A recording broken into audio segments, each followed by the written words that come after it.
बीवी को मारने के बाद चारों जन फरार हैं। थू है ऐसे प्रशासन पे जिसने वर्दी पहन के सिर्फ और सिर्फ बड़े बड़े दलालों का चाटुकारिता कर रहा है, बड़े बड़े नेताओं की तलबे चाटने का काम करता है और ऐसे ऐसे लोगों को न्याय दिलाने के लिए दर दर भटकाने का काम करता है। थाने जाती हैं और जब पूछती हैं कि क्या हुआ, केस कितना आगे बढ़ा, क्या जवाब आता है उनका? सुपरविजन चलेगा। कोर्ट अभी निर्देश नहीं दिया, कोर्ट निर्देश देगा तब। कोर्ट कब निर्देश देगा? जब प्रतीक एक और आदमी को मारेगा तब।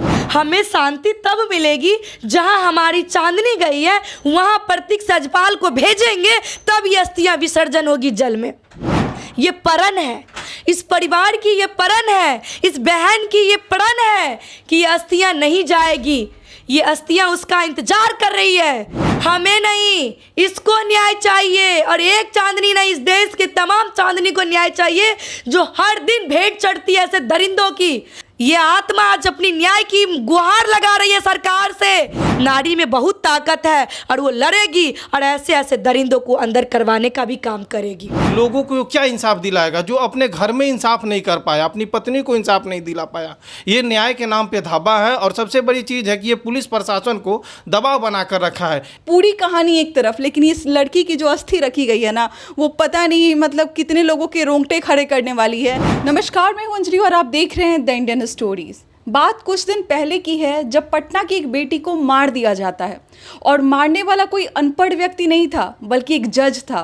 जिसको पता चला कि एक जज ने अपनी पत्नी को दहेज के लिए मार दिया, कितना शर्मनाक लोगों को महसूस हुआ कि एक जज भी क्या ऐसा काम कर सकता है। जिसके पास लोगों को न्याय के लिए उम्मीद लगे रहती है, जिसको लगता है कि किसी के साथ अपराध होता है, किसी के साथ कुछ भी गलत होता है, तो जब वो एक जज के सामने जाके खड़ा होगा तो शायद उसका सारा दुख हट लिया जाएगा। लेकिन आप बताइए कि जब एक जज ही अपनी पत्नी को मार दे, वो भी दहेज के लिए। एक कानून की पढ़ाई किया हुआ इंसान जानता है कि दहेज लेना और दहेज देना दोनों एक अपराध है, कानूनन अपराध है। फिर भी वो इंसान करता है और अंत में बच जाते हैं उस परिवार के, उस लड़की के घर वाले। उनके साथ मेरी बहन मौजूद हैं और साथ में उनकी फ़ोटो लेके वहाँ पे बैठी हुई हैं। आज चांदनी के लिए मार्च किया गया और न्याय के लिए गुहार लगाया गया कि बात करना और सुनना मेरे लिए भी कंफर्टेबल नहीं है। अभी तक मैं बहुत आराम से इनसे बात कर रही थी, लेकिन इस मुद्दे पे बात करना सेंसिटिव इनके लिए भी है और मेरे लिए भी है। तो बातचीत करने की कोशिश करती हूँ कि आज जो आपने किया। सबसे पहले फ़ोटो देखिए इस सुंदर सी लड़की को जिसकी उम्र मात्र 29 साल थी। क्या गलती थी इसकी? मात्र शादी को 1 से 1.5 साल हो रहे थे। कल ही तीज था जिसको हर एक सुहागन करती है और उस तीज में जो है उसके कुछ ही महीने पहले ये लड़की को मार दिया जाता है। आखिर इसकी क्या गलती थी? पढ़ी लिखी सुंदर मॉडल लड़की क्या बीमार होकर मर सकती है? अगर बीमार भी थी तो एक पति जो कि एक पोस्ट पे है, एक जज है, उसके पास इतनी काबिलियत थी कि वो अच्छे से अच्छे हॉस्पिटल में जाके उसका इलाज करा सकता था। क्या बोलना चाहिएगा? जो मार्च आप लोगों ने किया वो क्या सोच के किया और क्या आपने मांगा है लोगों से? 1 महीने हो गया, अभी तक कोई कार्रवाई नहीं हुई। पुलिस कार्रवाई से बचते हुए नजर आ रही है और न्यायपालिका उसे बचाते हुए जज को। क्यों ऐसा न्यायपालिका क्यों बचाएगी? कानून तो सबके लिए समान होता है। क्या वो जज है बस इस बात के लिए उसको जो है वो छोड़ा जा रहा है? देखिए, जुडिशियल मजिस्ट्रेट होने के नाते हम तो समझे कि वो भी बराबर है जैसे हम बराबर हैं। सिस्टर जाने के बाद हम 100 लोग लेके उसके घर पे चढ़े नहीं कि हम तुमको मारेंगे, मेरी बहन को कैसे मारा। हमको न्यायपालिका और कानून व्यवस्था पे भरोसा था, तो हम न्यायपालिका के थ्रू गए, FIR किए, जो एक उसके बाद उसका अनुसंधान होता है। लेकिन 1 महीना बीत जाने पर भी किसी ने कोई कार्रवाई नहीं की। न्यायपालिका प्रशासन बचता हुआ नजर आया, न्यायपालिका संज्ञान नहीं लिया, कोई इसी तरह के निर्देश जारी नहीं किया। ये न्यायपालिका में बैठा हुआ, एक न्यायिक व्यवस्था में बैठा हुआ एक व्यक्ति था प्रतीक सैल, तो उसके खिलाफ कार्रवाई का आदेश तो न्यायालय को संज्ञान ऐसे भी ले लेना चाहिए था। अगर किसी एक रेलवे में कोई काम करते हैं और रेलवे का अधिकारी से कोई गलती होती है तो वो जानता है कि मेरा अधिकारी है, इस पर इतना जघन्य अपराध है, तो एटलीस्ट इसके लिए उसको एक ऑर्डर पास करना चाहिए था कि इसका केस का सुपरविज़न होना चाहिए। ये बहुत गंभीर आरोप, जघन्य अपराध का आरोप है। हेलमेट पहनने वाले जब गड़बड़ करते, सब हम जब भी थाना जाते हैं तो देखते हैं गाय चोरी में भी आदमी बंद है और रो रहा है। बीवी को मारने के बाद चारों जन फरार हैं और इस पे न्यायपालिका को कुछ नहीं कहना है। और हम थाने जाती हैं और जब पूछती हैं कि क्या हुआ, केस कितना आगे बढ़ा, क्या जवाब आता है उनका? सुपरविजन चलेगा। कोर्ट अभी निर्देश नहीं दिया, कोर्ट निर्देश देगा तब। कोर्ट कब निर्देश देगा? जब प्रतीक एक और आदमी को मारेगा तब। प्रतीक अगर उसी पद पे, गरिमामय पद पे प्रतीक जैसा व्यक्ति बना रहा तो वो कल क्या डाउरी केस सुनेगा, क्या लड़की का केस सुनेगा, छेड़खानी मोलेस्टेशन का केस वो क्या सुनेगा? मुझे आप लोगों से भी बहुत बड़ी शिकायत है। क्या एक लड़का जो बड़े पोस्ट पे आपको मिल जाता है, जज रहता है, आईएएस ऑफिसर रहता है, आईपीएस ऑफिसर रहता है, आप लोग ब्लाइंडली कैसे उससे शादी कर सकते हैं? एक बात बताइए, हम एक व्यक्ति उसको समझे, एक अच्छा व्यक्ति। और पहले डाउरी का भी डिमांड हुआ, लगातार डिमांड हुआ, स्टेज पे चढ़ने के समय भी डिमांड हुआ। आप लोगों को समझ नहीं आया कि कुछ ना कुछ गड़बड़ है वहाँ पे? मैम, हम लोगों को से पहले डिमांड नहीं हुआ, ये गलत जानकारी है। लड़का 9 महीने लड़की से शादी के पहले डेट किया। ओके, बिल्कुल प्रॉपर जो बिहारी अरेंज मैरिज को लव स्टोरी में बदलने की स्टोरी में नहीं, वो बात तो एंगेजमेंट के बाद चालू हो जाता है, लेकिन एंगेजमेंट के पहले ही बात करना शुरू कर दिया था लड़का, अगस्त से ही। ये प्योर अरेंज मैरिज था, जिसमें 5 लड़के आते हैं देखने, 5 जेंट्स, फिर 5 लेडीज़ आती है देखने। 3 बार देखा देखी के बाद लड़का लड़की को मिलवाया गया कि हम लोग कन्फर्म। लड़की पढ़ी लिखी काफ़ी थी, तो उन लोगों को लगा कि ये खुद कमाएगी, ठीक है। पूरी कहानी सबने जान ली, बहुत सारे मीडिया वाले आपके पास आ गए। मैं जानना चाहती हूँ, जब अपनी बहन को इस दुनिया से मतलब जाते हुए देखा, आपने उस समय देखा जिसको आप मॉडल की तरह एज ए देखती आ रही हैं, जिसका मैंने फ़ोटोज़ देखा जो बहुत ही मॉडर्न थी, मैं उस समय को जानना चाहती हूँ कि आपको अपनी गलती, आप सबको अपनी गलती का एहसास होगा कि शायद अगर मैं पहले इसको सुन ली रहती तो ये बच जाती आज। मैम, देखने का तो ये है कि हम उसका बॉडी नहीं देखें, क्योंकि हम देखना ही नहीं चाहते थे। हम चाहते थे कि हम उसको जैसे घर में चलते, खाना बनाते, चाय बनाते और हंसते लड़ते देखें, हम वही याद मेरे अगर उसको हम लेटे हुए देख लेते तो हम जिंदा नहीं रह पाते, हमसे बर्दाश्त नहीं होता। तो हम कोई भाई बहन माँ को देखने नहीं दिए, सिर्फ पापा देखे, क्योंकि हम लोग के लिए वो एक पॉसिबल नहीं था कि उसको फूल माला और अर्थी पे लेटे देखना। हम लोग कोई भी उसको देखे नहीं। बाद में इसी घर से, जिस जगह पे हम बैठे हुए, इसी जगह उसका बॉडी रखा गया था, लेकिन हम लोग उस रूम में बंद हो गए, रूम से बाहर नहीं निकले, कोई भी नहीं देखे, क्योंकि हम नहीं देखना चाहते थे। मेरे लिए वो जिंदा है और ख्याल में रहता है कि भी ससुराल में है, या अभी फ़ोन आ जाएगा, या कभी कभी लगता है कि आके पूछेगी कि चाय बना दें, या अभी तक उसका फ़ोन क्यों नहीं आया। वो स्टेट ऑफ माइंड में अभी तक आया ही नहीं है कि वो नहीं है, क्योंकि वो इसका एक है ना कि वो 8-9 महीने से आई भी नहीं थी ना, तो एक वैकेंट स्पेस ऑलरेडी था। तो ये कि अभी वो नहीं है, लग रहा है कहीं है, ये नहीं लग रहा कि वो नहीं है। ये एहसास शायद इसलिए इतना बोल पा रहे, लड़ पा रहे, क्योंकि ये एहसास अब तक है नहीं कि नहीं वो गई हुई है, ये एहसास अभी तक नहीं है। और इसी एहसास के चलते ना हम 4 भाई बहन उसका बॉडी नहीं देखे, हिम्मत ही नहीं हुआ। जब से चांदनी के साथ गलत हुआ है, तब से प्रियंका उनके घर पे नज़र आती हैं, उनके परिवार वालों के साथ नज़र आती हैं, और लगातार जो है वो न्याय के लिए इनकी भी आवाज़ बुलंद रहती है।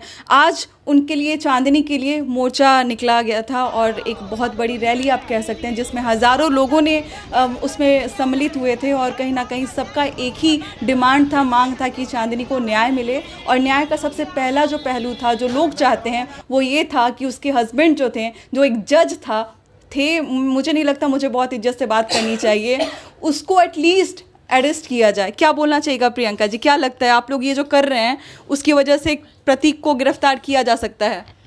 देखिए, हम लोगों तो अपना जितना हम लोगों को अधिकार है करने का, हम लोग अपने तरीके से हर चीज़ कर रहे हैं, हर वो पहल करने की कोशिश कर रहे हैं कि कैसे भी वो दरिंदा को गिरफ़्तार किया जाए, कैसे भी उसके परिवार को गिरफ़्तार किया जाए, क्योंकि चांदनी को मारने के पीछे सिर्फ प्रतीक जो है वो नहीं था, उसके पूरा परिवार सम्मिलित है उसमें। आज कहाँ है परिवार, कहाँ है प्रतीक, कहाँ है? देखिए, वो बिंदास घूम रहा है, खा रहा है, पी रहा है, और हमको ये नहीं समझ में आ रहा है कि इतना बड़ा मामला हुआ है। पता नहीं है कि लड़की बीमार थी, शायद इसलिए मर गई है। अरे, अगर लड़की बीमार रहती पहले से, जैसे उनके वकील कह रहे हैं कि लड़की बीमार थी पहले से, तो जुडिशियल जज की पत्नी थी वो, तो क्या उसको 4 दीवारियों के अंदर रखना चाहिए था? अगर वो पहले से बीमार थी तो उसको किसी न किसी हॉस्पिटल में तो उसको ले जाना चाहिए था ना, कि घर के अंदर पैक करके रखना चाहिए था। जो लड़की की शादी 55 केजी में हुई थी, वो लड़की शादी के 1 साल के बाद मात्र 25 केजी की हो जाती है। लेकिन आज वो समझिए कि तीज में वो कितनी खुश होती, तीज करने के लिए। आज वो इस दुनिया में नहीं है। आप देख सकते हैं कि उसकी अस्थि रखी हुई इसमें, ये चांदनी की अस्थि है। बिल्कुल। ये तभी विसर्जन होगा जल में जब प्रतीक सजपाल जो अंदर जाएगा, सजपाल उसके परिवार जब अंदर जाएगी, अंदर ही नहीं, गिरफ्तारी तो आम बात है। और बेल आम बात है। हम जिस देश में रह रहे हैं, हम जहाँ रह रहे हैं, वहाँ गिरफ्तारी और बेल तो ईजी है। हमें शांति तब नहीं मिलेगी, हमें शांति तब मिलेगी जहां हमारी चांदनी गई है वहां प्रतीक सजपाल को भेजेंगे, तब ये अस्थियां विसर्जन होगी जल में।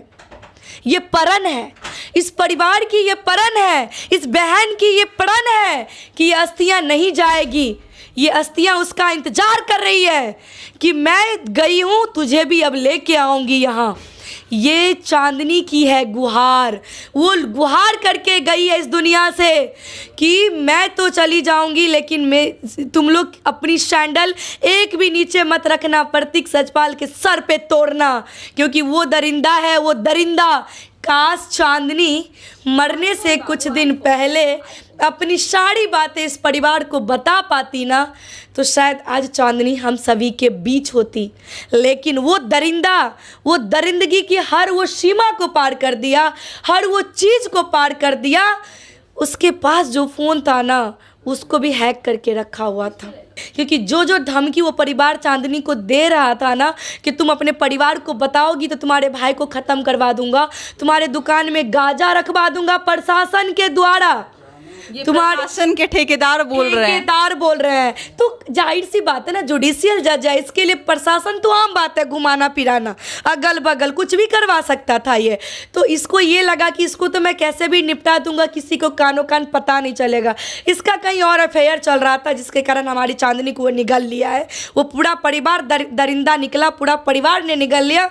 लेकिन मैं आपको कह दूं कि इतने कुछ होने के बावजूद भी जिस तरीके से प्रशासन की नाकामी दिख रही है ना, ये अंधा कानून का एक जो उदाहरण कार है, थू है ऐसे प्रशासन पे जिसने वर्दी पहन के सिर्फ और सिर्फ बड़े बड़े दलालों का चाटुकारिता कर रहा है, बड़े बड़े नेताओं की तलबे चाटने का काम करता है और ऐसे ऐसे लोगों को न्याय दिलाने के लिए दर दर भटकाने का काम करता है। धिक्कार है ऐसे प्रशासन पे, थू है ऐसे प्रशासन पे जो हमेशा वर्दी के रौब में पीड़िता को प्रताड़ित करता है, उसको घुमाता है फिराता है, लेकिन उसको न्याय नहीं दिलाने का काम करता है। मैं कहती हूँ कि जिस देश में नारी सशक्तिकरण की बात हो, बेटी बचाओ बेटी पढ़ाओ की बात हो, बेटी बच रही है ना, बेटी बच रही है। आज देखिए वो बेटी हायर एजुकेशन ले रही थी, पीएचडी कर रही थी। क्या कमी थी उस बेटी में? किसी मॉडल से कम है क्या चांदनी? आपने देखा तस्वीर? देखो, अरे लड़का का क्या ख्वाहिश होता है कि मेरी जो पत्नी हो ना, वो दुनिया की सबसे खूबसूरत लड़की हो। देखिए तो किसी से कम है क्या? क्या चीज की कमी पड़ गई उस परिवार को? पैसा भी मिल गया, अब लड़की भी मिल गई। को खून लेना था इस परिवार का। आपको मैं बता दूं कि ऐसे ऐसे दरिंदों को पाप का अंत करने के लिए ये चांदनी ही आई थी धरती पे।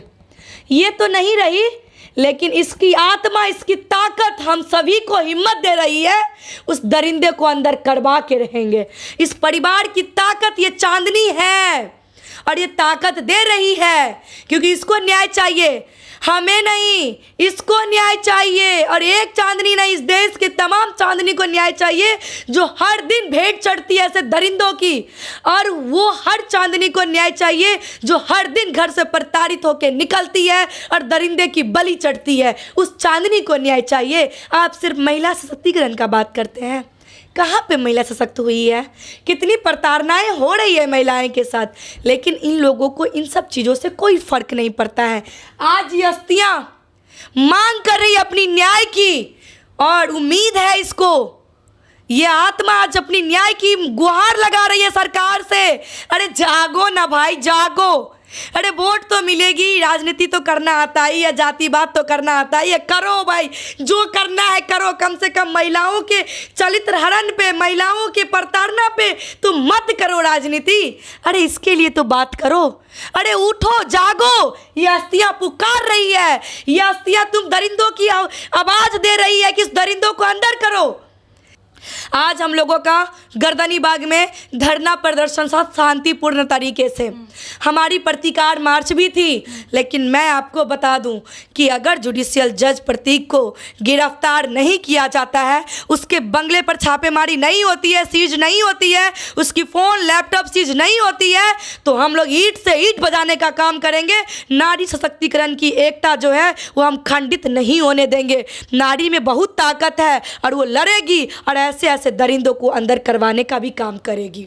चांदनी के लिए जो आज धरना प्रदर्शन था, जो बिल्कुल ही शांतिपूर्ण तरीके से असफलतापूर्वक इसको बिताया गया, उसको अपने बैनर के तले हेप्टा के चेयरमैन शशिधर सर हमारे साथ हैं और इन्हीं के बैनर के तले आज इस धरना प्रदर्शन को अंजाम दिया गया। सर, आप इस लड़की के साथ क्यों खड़े हैं, मैं सबसे पहले ये जानना चाहती हूँ आपसे।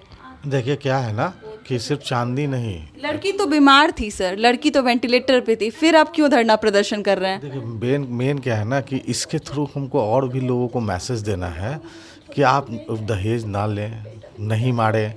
आपने एक चांदनी को मारा है तो मेरा मैसेज है कि इनको साथ देंगे तो और लोग डरेंगे कि कम से कम लोग खड़े होंगे, लड़ाई लड़ेंगे उसके लिए। इसलिए हम डे वन से इनके हर एक्टिविटीज़ को में साथ हैं, चाहे वो पुलिस में जाना हो, एडीजी के यहाँ जाना हो, थाना में जाना हो, महिला आयोग में जाना हो, किसी लॉयर्स के यहाँ जाना हो, कहीं भी है हम लोग एक साथ जुड़ के चाहते हैं कि और भी चांदनी नहीं बने। क्या लगता है कि इस धरना प्रदर्शन से प्रशासन की आंखें खुलेंगी या डर किसी तरीके का उनके अंदर पैदा होगा और वो सहमेंगे?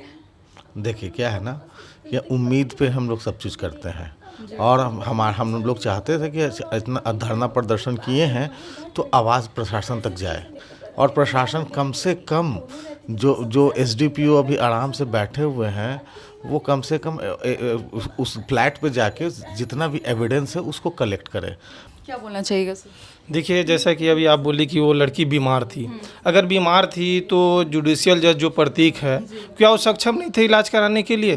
क्या वो शादी से पहले जब प्री वेडिंग शूट करा रहे थे तब वो बीमार नहीं थी? तब वो बात कर रहे थे तो बीमार नहीं थी? अगर वो बीमार थी तो उसका मेडिकल हिस्ट्री होना चाहिए। अगर वो लंबे समय से बीमार थी तो आखिर ये लड़की शादी के बाद ही क्यों बीमार होती है? क्या इतने साल से अपने माँ बाप के पास थी तो बीमार नहीं थी? शादी से करने से पहले बीमार नहीं थी? दहेज लेने टाइम बीमार नहीं थी? ये शादी के बाद ही बीमार थी? देखिए, ये जो जुडिशियल जज प्रतीक है, इसका सर मुझे लगता है कि शर्मनाक है ये बोलना कि जुडिशियल जज, ये जज के नाम पे धावा, ये तो अपने जज के नाम को मतलब कि समझिए कि एक कलंक है। ऐसे मानसिकता वाले लोगों को समाज में रहना ही सबसे दुर्लभ चीज़ है। देखिए, ये एक प्लान के तहत, ये और यही नहीं, इसका पूरा फैमिली इसमें सम्मिलित है। ऐसे ही नहीं है मारा, ऐसा प्लान के तरह भी। देखिए, ये एक जज होते हुए भी लोगों को क्या इंसाफ दिलाएगा जो अपने घर में इंसाफ नहीं कर पाया, अपनी पत्नी को इंसाफ नहीं दिला पाया। ये न्याय के नाम पे धावा है और सबसे बड़ी चीज़ है कि ये पुलिस प्रशासन को दबाव बनाकर रखा है। 1 महीना हो गया, अभी तक केस में कोई भी आगे नहीं हुआ, ना ही घर पे जाके जांच हुआ है। जैसा कि बात हुआ इनके फैमिली से, चांदनी के बहन से भी बात हुआ था कि वो जैसे टॉर्चर करता था तो वो डेली लिखती थी, मतलब कुछ ना कुछ वो अपना रखती थी। अभी तक पुलिस प्रशासन कहाँ है? घटनास्थल पर ऐसा हम माने कि जिसके पास पावर है, जिसके पास पैसा है, उसके पॉकेट में प्रशासन है। देखिए, जिसके पास पावर पैसा है, बिल्कुल सही कह रही है, वो जैसे चाहेगा प्रशासन को घुमा सकता। आपके सामने आंखों देखा एग्जाम्पल देखिए, चांदनी केस में क्या हो रहा है। पुलिस प्रशासन ना घर पे जाके छापा मार रही है, ना उसको पकड़ रही है, ना उसके फैमिली को पकड़ रही है। जब ऐसी बातें आप कहते हैं तो लोग कहते हैं कि न्याय प्रणाली पे आप कैसे प्रश्न उठा सकते हैं या उठा सकती हैं, लेकिन ऐसी ऐसी घटनाएं अगर होती हैं और जिसके ऊपर कोई स्टेप नहीं लिया जाता, क्या हमें हक नहीं है कि हम प्रश्न उठाएं कि भाई कहाँ है आपका न्याय? जरूर उठाएंगे। देखिए, प्रश्न उठाना लाजमी बात है। जब न्याय पर ही सारा लोग का न्याय, हम लोग को देखिए कानून व्यवस्था पे भरोसा रहता है, लेकिन जब कानून के रखवाले ही भक्षक बन जाए तो कहाँ जाएगा आम आदमी? ये जब ये जो जैसा जज, जैसा इतना पढ़ा लिखा वेल एजुकेटेड आदमी ऐसा घटिया काम कर रहा, अपनी पत्नी को मार दिया, तो किसके पास लोग जाए? हमको लगता है आज तक कि जितने लोगों को न्याय दिया होगा वो विपक्ष में ही न्याय दिया होगा, किसी भी अच्छे आदमी को न्याय नहीं दिया होगा, क्योंकि उसका भी हिस्ट्री निकालना चाहिए कि वो किसको जांच करना चाहिए, क्योंकि हो सकता है वो जब ऐसा अन्याय अपनी पत्नी के साथ किया तो सामने वाला के साथ भी अन्याय किया होगा। तो ये इस पे सबसे बड़ी, अगर चांदनी जैसी लड़कियों को न्याय नहीं मिलता है तो बहुत बड़ा एक हमारे अंदर एक इनसिक्योरिटी मतलब पैदा होना शुरू हो जाएगा कि अगर हमारे साथ होता है अगर ऐसा कुछ, या फिर किसी आम इंसान के साथ कुछ ऐसा होता है जिसके पास पोस्ट नहीं है, जिसके पास पावर नहीं है, वो कहाँ जाएगा? जब कानून बड़े बड़े लोगों का, मैं ये कह सकती हूँ कि आपके अच्छे घर से चांदनी है, आप घर को देख सकते हैं, लेकिन इसके बावजूद जब इनकी बातों को नहीं सुना जा रहा तो आप सोचिए कि कोई आम गरीब आदमी अगर जाता है, कोर्ट का दरवाज़ा खटखटाता है, तो क्या उसको कहीं से न्याय मिलेगा? बहुत ही शर्मनाक बात है। और सबसे पूरी कहानी एक तरफ, लेकिन इस लड़की की जो अस्थि रखी गई है ना, वो पता नहीं मतलब कितने लोगों के रोंगटे खड़े करने वाली है। चलिए, मैं आपसे यही कहना चाहूँगी, यही बताना चाहूँगी कि आते हैं, मिल के साथ देते हैं, चांदनी के इस पूरे न्याय प्रणाली में जो उसको न्याय चाहिए वो देने का काम करते हैं और साथ में चलेंगे और उस अस्थि का विसर्जन करेंगे। जब चांदनी को न्याय मिल जाएगा, जब उस प्रतीक को जेल हो जाएगा, जब उस प्रतीक को उसके पद से हटा दिया जाएगा। आप क्या कहना चाहते हैं इस पूरे मामले में? आप क्या कहना चाहते हैं चांदनी के पक्ष में? हमारे से ज़रूर शेयर कीजिएगा। मिलते हैं अगले वीडियो में एक नई कहानी और एक नई जानकारी के साथ। बहुत बहुत शुक्रिया।